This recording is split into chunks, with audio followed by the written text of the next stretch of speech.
holding it in my hands now. A Triptych of Birds and a Few Loose Feathers. So I'm going to read a few poems from there.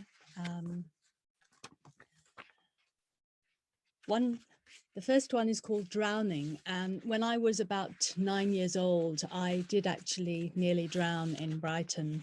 And the memory of that just brought this poem about.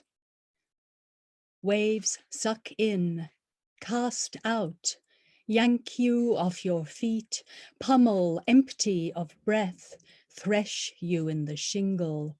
Down, down, panic, choke. Bubbling from your mouth a plea, heart pound shout gobbled by the swell. Brighton pier posts wobble, a watery smear. Crab fluxes into sand, other bathers a jungle of blurry legs. Blasted speaker mumbles, squeals, suffocating. Breath wrung out of you the way your mother's tough love wrung out the sheet she scrubbed, rinsed, scoured, till her hands were scalded red with washing soda, effort.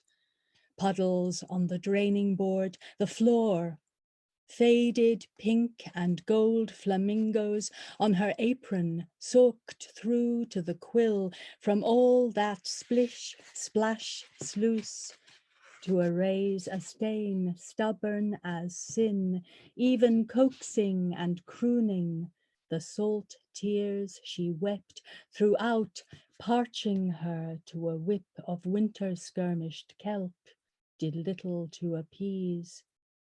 And the blight of that day lingered, a haunt in her eyes you puzzled over, like the blood on what had seemed a blameless sheet.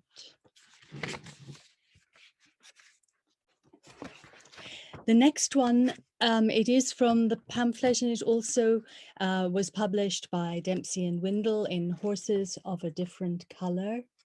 I love that cover. This is called The Wild Lass of Kells, and it was inspired a little bit by something from my mother's life, but most of it is fictional. Wild Lass of Kells. She shuffles on the curb outside O'Shaughnessy's, corner of Kelly and Dunleven Road. Her eyes, the colour of Our Lady's veil, scorched bluer by her copper curls. On the lookout for the da, her task of a Friday night to wheedle the wages off of him before he sets out on the lash, glad of a break from the chores, socks like a flock of crows forever jostling, hand-me-down frocks in need of hems, pants snagged on barbed wire nails atop of farmers' walls and fences. Herself, the firstborn of a baker's dozen, endless mopping up of spats, snail snots, scabby porridge pots, licks of laughter, yellow light, sidle out the gaping door into the night, let out by culchies on their shuffle to the bar, Egypts with purple slurs for eyes, glances tossed her way, collection plate clink of small change at Sunday Mass.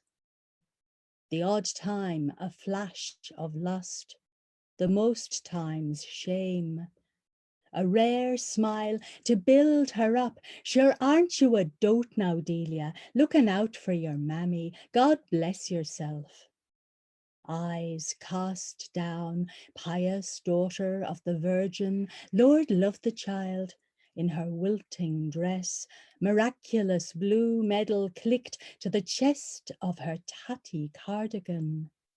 An occasion of sin, to be sure, Slovenes might take advantage of, till she glances up.